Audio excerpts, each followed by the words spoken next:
Hi, I'm Marcel, and today I'll be looking at the post Hated Game Mechanics You Think Deserve Better by user Gush Reddit. Basically, what's some TTRPG mechanics that, as far as you can tell, get a lot of folks who want to get rid of them completely, but to you have their place and don't deserve the vitriol they receive? Metacurrencies. When used correctly, it's the grease that helps an engine run well, paid to overcome really bad luck or other possible bits of friction that might arise. At its worst, it is purely like plus ones that you build up or stuff the GM gets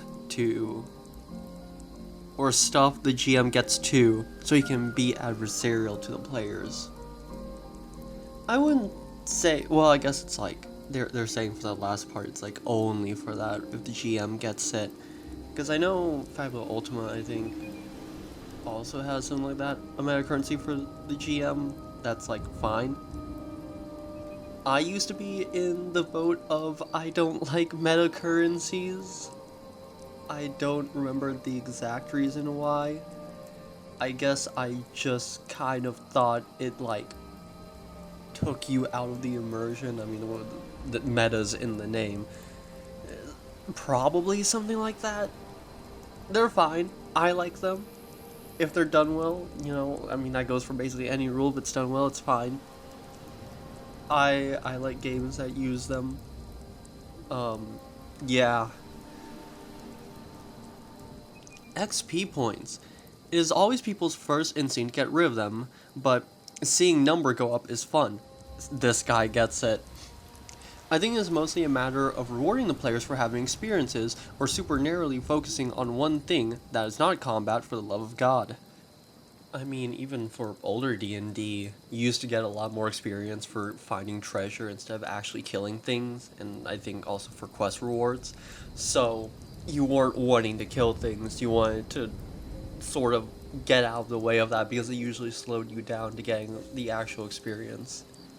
In Symbaroum, so it's done in scenes, and you get an experience point in a scene if you face a challenge. It doesn't matter what the challenge is, be it combat, it could be combat, or it could be something else, successfully persuading someone, figuring out some sort of mystery, getting out of a trap, anything that probably requires a dice roll, really. Encumbrance. If survival matters, there has to be a limit to your gear.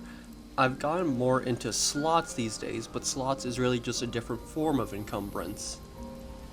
I'm like probably one of the few people ever that actually likes encumbrance. I've seen it done a few ways, from the classic D&D way of just tracking the pounds of everything to this idea of slots. Some things sort of, what's the word, I guess streamlines it a little bit by like, instead of having everything broken down into like really precise pounds, it's like, oh, with this strength score you can carry this amount of things, and then like most things only take up one encumbrance from that pool of points you have, but then certain other things might take up more, so it's like, oh, this thing weighs 1, this thing weighs 2, and then it's smaller numbers to keep track of that more easily. Then you got it's Mouse Ritter, I think, where you literally have slots on your character sheet or whatever, where you place the items in the slots. I don't do it that way because it's all digital for me. I don't want to print things out, but it's really cute. On your first point, I think a lot of people don't really understand what meta currencies are, because I often see people criticize the game for having a meta currency while praising other games that have different meta currencies. Yeah, maybe. It's always a possibility. Sometimes people online are really ignorant, let's say. So I hate meta currencies. I prefer to use inspiration. Um Oh my god, wait, you're so right. Inspiration is a meta currency. I was one of these people. Oh no. Don't be like me, guys. Be better than this. My only real problem with XP, and this is primarily a D&D centric problem, is the numbers constantly get even bigger, which isn't a huge problem outside of bookkeeping because managing 6+ digit numbers can get annoying, especially when you have players who really don't like math. When the numbers are much smaller and kept under control, no problems here. See Simbaroom. You buy abilities, and then they're in groups of 10, 20, and 30. And you keep the numbers around there usually. It's great. At its worst stuff, the GM gets too so it can be adversarial. Yeah. I'm curious why you dislike this. It starts to border on wargame or board game, where it is two-sided instead of the players in a cart that the GM often gives a push to. I think having a list of things to spend a currency on can also limit the imagination and agency of the GM as you are trying to add things you can afford rather than what the scene would benefit from. I'm also a little ambivalent when it comes to GM moves, but at the same time I do like having reminders of what makes the game better, like introduce a clue. So long as it is clear I can do anything I want, but these are the things I should do when I run out of ideas as they are specific to this game. I think another thing worth noting is the difference between being adversarial to the players versus posing a challenge to them. You know, you're playing an RPG, you're creating a story, and stories have conflict, and as the GM, you're there to insert some of, and probably most of, the conflict. That being said, when I put a challenging foe or some really horrible vampiric tyrant in front of my players, the goal for me isn't that they never get past it. Ideally, they would get past it. I'm not gonna, push them kicking and screaming. If they do dumb stuff, they do dumb stuff. But I'm not trying to hinder their experience or somehow make them lose the game, right? Sex moves in earlier Powered by the Apocalypse can be rather heavily criticized. I'm sorry, what? What do you mean? In what context are you using the word sex here? I, for my part, find them fine. They do bring something to the game, in my opinion. Of course, if you're uncomfortable with them, you have every right not to use them, but I don't think they deserve that much hate. This is what I came here to say. The specials sex moves in Apocalypse World were never anything graphic or gruesome. Indeed, they were never really about sex at all. But they also fit the genre it's aiming for perfectly well. The discomfort they evoke in Monster Hearts is intentional. Okay, I know about Monster Hearts. Maybe it makes sense in that more to me. People are so prudish about their play pretend games. It makes me grateful for my group. I mean, I wouldn't say I'm prudish because somehow in all of my games that I run with my current group of regular players, somehow one of my players always ends up banging one of the NPCs. I don't know why it keeps happening, and it's only them. I just... I hear sex moves, and it's just... I'm imagining it like a conflict, because that's usually how whatever moves are used in these games, and it's like, yep, I go to do a sex. Alright, roll to sex?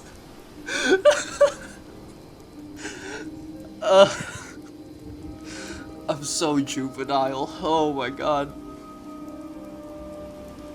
You know what? Not to take away or insult this, right? But this sounds like something that I would see in Fatal. It just feels like the type of thing that person would put in their game. considering every other horrible thing in it. Custom dice. Like, yeah, I get it. It's a new thing to get, a new thing to learn, but those things exist for a reason. I don't think they exist for a reason. There is no reason for them to be like that. If you think it's not for you, there's no need to bash the idea. I think there's a very real reason to bash this idea, I'll have you know. I can tell anyone doubtful of, say, Genesis, that you do not know if the juice is worth the squeeze unless you try it. And heck, with everything like Foundry, it's pretty trivial and not that different from normal play there. See, the problem is I like physical dice. I mainly play online with my players, but I still roll the dice physically because I like the feel of them in my hand. It's just, you hear the clickety clack as they go and roll in the little dice tray, and it's great. I say this because I was heavily in the skeptic camp for years with Fantasy Flight game Star Wars. I think that's FFG. I saw the new dice and thought, that's stupid. It is stupid. Then I pretty reluctantly subbed in for a single session in my RPG club to make up for an absentee. Made a simple character, and after a couple of rolls, it just clicked like nothing in the history of RPGs had. Then, years later, I went to GM a Genesis game, and it ended up being the best campaign I've ever ran by a country mile. This was because of a myriad of factors, not just Genesis, but the game did help immensely. So I always tell people that they cannot know if the juice is worth the squeeze before actually tasting it. The custom dice juice has pulps in it, which can look unappetizing from afar, but you never know how good it can actually be just by looking at it. Pulp sucks. And I'm not even talking about dice, just like anything, any juice with pulp in it. Not it. Now, if the custom dice have like a standard number of faces on them, what I would do is just make a sheet for what number on the dice I'm actually going to be rolling correlates to what. Because I think most of the time anyways, even when a game has custom dice, from what I hear, they're not like overly different in usage from regular dice. So like, I'll just use my regular ones and have the numbers subbed out for different symbols from some table that I made. But like, if it's that simple anyways, then what's the point of the custom dice? And also, the main thing that I don't like about them is that once the game is out of production, no more custom dice for you. Most of the time, I mean, it's a TTRPG, it's pretty niche anyways. I'm sure there's some Etsy seller that's selling custom dice like that. I can probably find someone who's selling their old set on eBay, but still, it's just like, I already got my regular dice. I don't want to get new ones that are only for this game too. Maybe that's another thing that really makes me not want to get them, because me and my group of players, we usually play a few different games. D&D, Call of Cthulhu, like one game of Symbaroum, but still. RuneQuest, Vampire the Masquerade. We play different games, and that means that if we get custom dice, it's only for that one game, which we're probably not gonna play that much because we're playing other games too. Everything that made D&D 4E distinctive, but especially skill challenges, not just as something for extended tasks, but as a way to handle nearly anything dramatic outside of combat, like chases, travel, especially exploration and social encounters. I've been seeing a trend, I was gonna say recently, it's been a thing for a while where a lot of people are going back and looking at the 4E rules now that they're not the new thing and saying, oh, actually, these were genius and amazing at the time, and we should be using these rules more. I guess that always happens when something's no longer the new thing, but, you know. So, probably shouldn't be on this post anymore, but there's still quite a few fair amount of people who probably really dislike 4E for no reason. To be fair, Blades in the Dark style progress clocks are basically 4E skill challenges without the jank, and they're beloved on the subreddit. Apologies if what you love about them is the jank. I love Blades. Forged in the Dark is my favorite system by far, but I don't see these as the same thing. What I love about 4E skill challenges that Blades doesn't do include secondary skills, having a set number of secondary skill rolls that you can make during a skill challenge in order to try to boost a primary skill roll. Oh, like that thing in RuneQuest, or I think Call of Cthulhu too, leads to some great strategizing, but also cool RP-ish decisions since you need to work your secondary skill choice into the fiction. Yeah, exactly like RuneQuest. Oh my god, that's so cool. Exhausting primary skills. Using a primary skill exhausted for the rest of the skill challenge, meaning if you or anyone else in the party tries to use it again, they either have to do untrained, big penalty basically, or burn one of your advantages, if you have any for the skill challenge, to refresh it. More cool strategizing, and means you can't just spam what you're best at. Spotlighting. Because primary skills get exhausted, there's usually a mechanical incentive for the whole group to get involved in order to play to different strengths. Also means more creativity and surprising RP opportunities, as, for example, the person with high social or lore-ish skills tries to work those into situations where they wouldn't obviously be a factor. Don't get me wrong, Blades has great mechanics to use for progress clocks, and some are arguably cleaner or more streamlined, but 4E's skill challenges can be dynamite in their own way, especially for a trad game with a larger skill list, more abilities, etc. Okay, low-key, this sounds fire. This sounds really cool. Might need to look into this more. Hi, it's our seal. Just stopping by for a quick little intermission since we're about the halfway point of the video-ish. I would hope that you like it so far, so if you could do me the honors of liking and subscribing and perhaps turning on your notifications, that would be so awesome sauce. Anyhow, back to the video. Roll Under. I started with AD&D in the 90s and started playing Alternity as soon as it came out, so I was used to rolling under from the start. Conceptually, it makes more sense. Your character's numbers get bigger, and that makes you more able to roll under. In my mind, roll over will always be associated with WEG D6's opposed rolls, shoot versus dodge, etc. So that's West End Games. I don't remember exactly what they've made, but I assume they use D6 dice pool systems. Yeah, roll under is pretty cool. I don't think it's really that hated.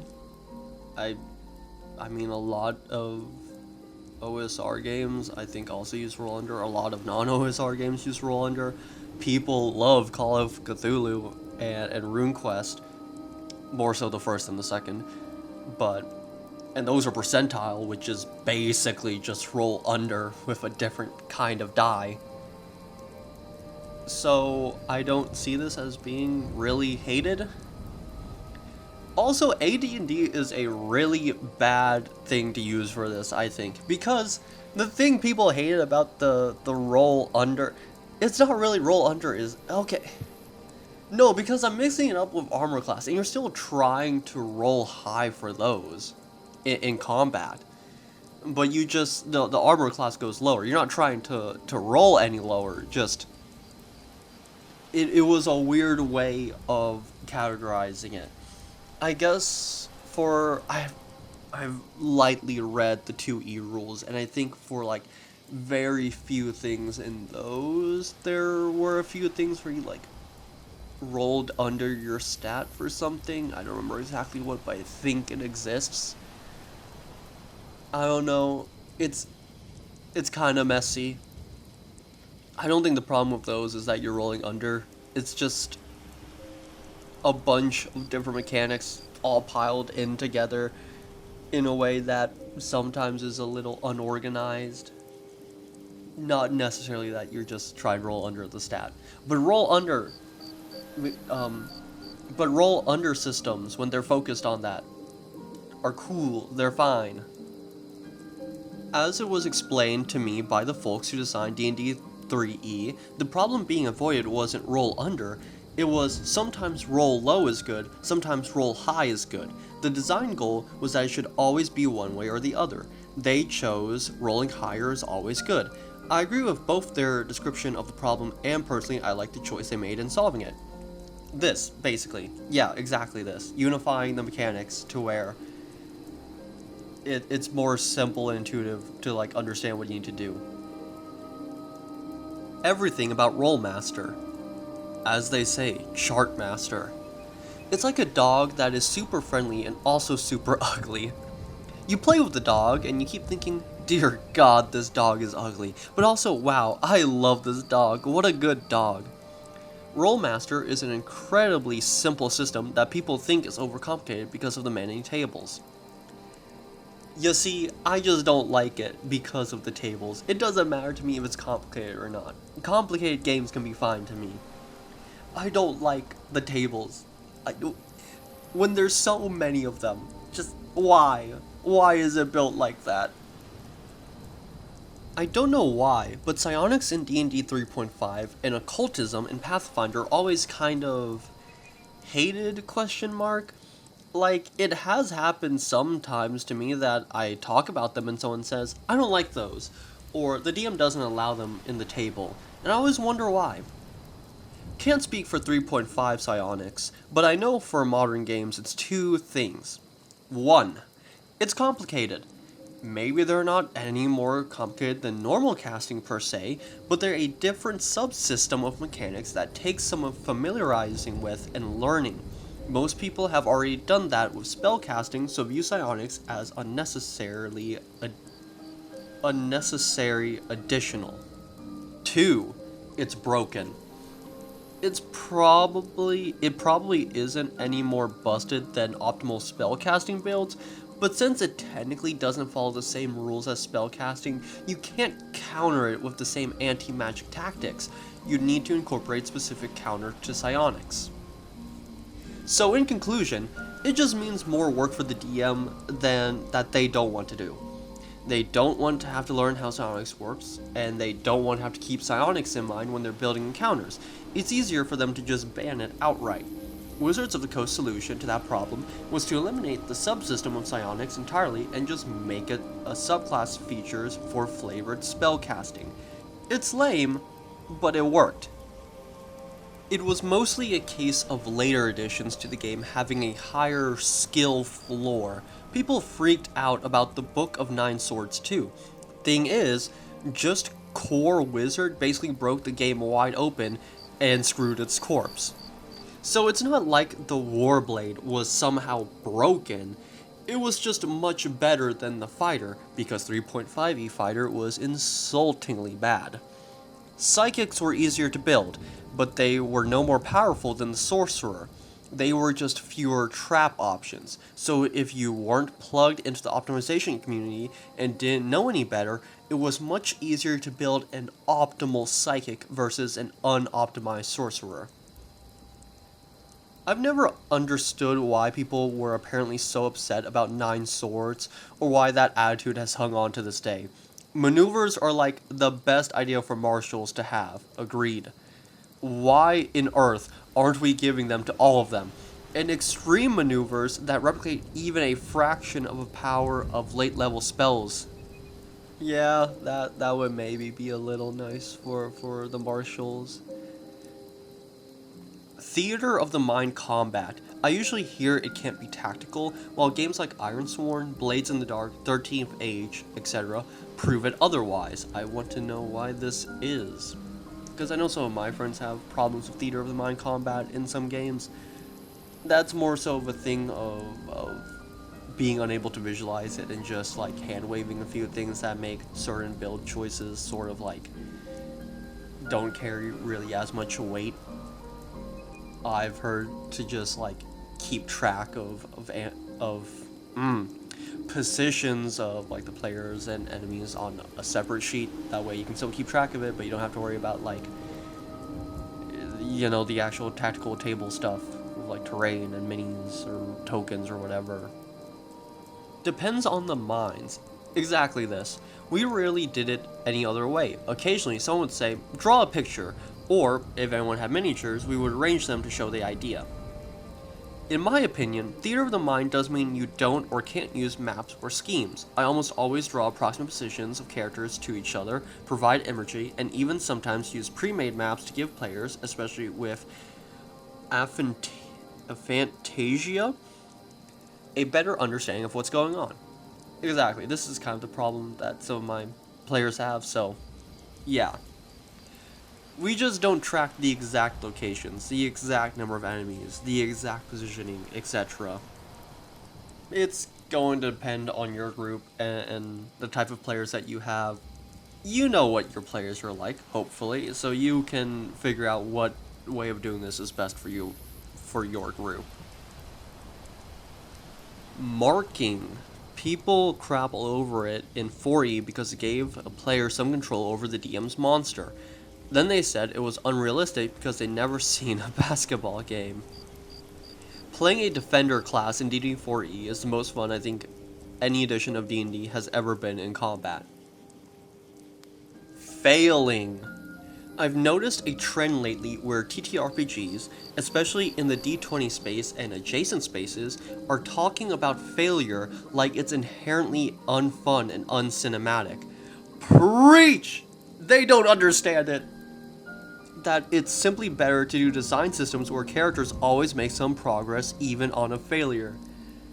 Failure is a natural part of life, and it should be a natural part of the games too. To some extent, they're right. Failing forward is a great way to handle plot-defining skill checks, yet that doesn't mean failure itself is a bad mechanic. In my opinion, it's great to have challenges that grant you disproportionate rewards if you succeed. Say, getting the chance to do an ambush, but offer nothing, or even actively bad things if you fail. In my opinion, a boss being able to sometimes just nullify what your character threw at them is not just important from a design/tactical perspective, but also from a cinematic/narrative perspective. Cutting failure out is an option entirely, and losing out on all those narrative and gameplay benefits just to remove some feels bad moments for a player who's having a particularly unlucky day is not worth it for me. I've said something in videos before about like redefining failure, and this probably falls into the idea of failing forward. I would hope it falls in because I think it makes sense for it. Of making certain failures not just that you can't do it, but that different resources are extracted from the players instead of being able to do it optimally. If there's no pressure, most of the time I'll just let players do something. If there's a little bit of pressure, like say, if you need to lock pick to get someplace, if there's a time element, usually failure just means more time used on it rather than them not being able to do it. Or in some cases, it might be a thing of losing a lockpick or just doing it in a way that might alert people to their location, leaving some traces, They still get in, but now there's a problem, and I'm pretty sure that's part of failing forward. But, if it's not important to the main goal of the game and what the players are wanting to do, sometimes just saying, yeah, you can't do that, and then that's it, I think is fine. I'm not saying you should get rid of the whole idea of failing forward. I'm just saying sometimes it's okay to say, no, you can't do that, or no, you fail, and that's it. Sorry, that sucks, but move on. Some of the most fun, moments I've had in some of my games have just been where the player characters have failed, or some of the most, defining moments have been from player character failures. And it always depends, right? But I think that I agree with this person that sometimes there definitely is a cinematic and narrative significance to a player just failing in that moment, and that's it. Thank you for making it all the way down this video. It really does mean a lot to me. If you have any sort of hated mechanics that you'd like to defend, I'd love to hear about it in the comments. If this is put out on the Saturday that I hope it's put out, I just went through doing 3 midterm exams the day previous. So, yeah, that was part of why there wasn't a video last week. You would think it'd be better if there wasn't a video this week, but I got some dates confused, and I figured that it would be fine for me to make the video this week, but nope, no, that was not how it went. But it did give me more time to make this one still, so yeah. I might also not have a video put out next Saturday either. Mainly, or at least it's not going to be another one of these Reddit post videos because I still haven't made like much of any progress on that one presentation on the Bruja from VTM, and I really want to get that done. And also, I have a video plan now that I kind of want to make for Halloween, going over one of the games that I've ran that I think would be pretty fun. It's a Call of Cthulhu game, so that's why I'm doing it for Spooky Month and the Spooky Day. So those are probably gonna be the next things that are gonna be in production, and then hopefully my regular content as of now can can get back on track after that. Which is really funny because before the red stuff, it was the presentations that were my regular content. But yeah, funny stuff. Anyway, that's it for this video, so bye bye!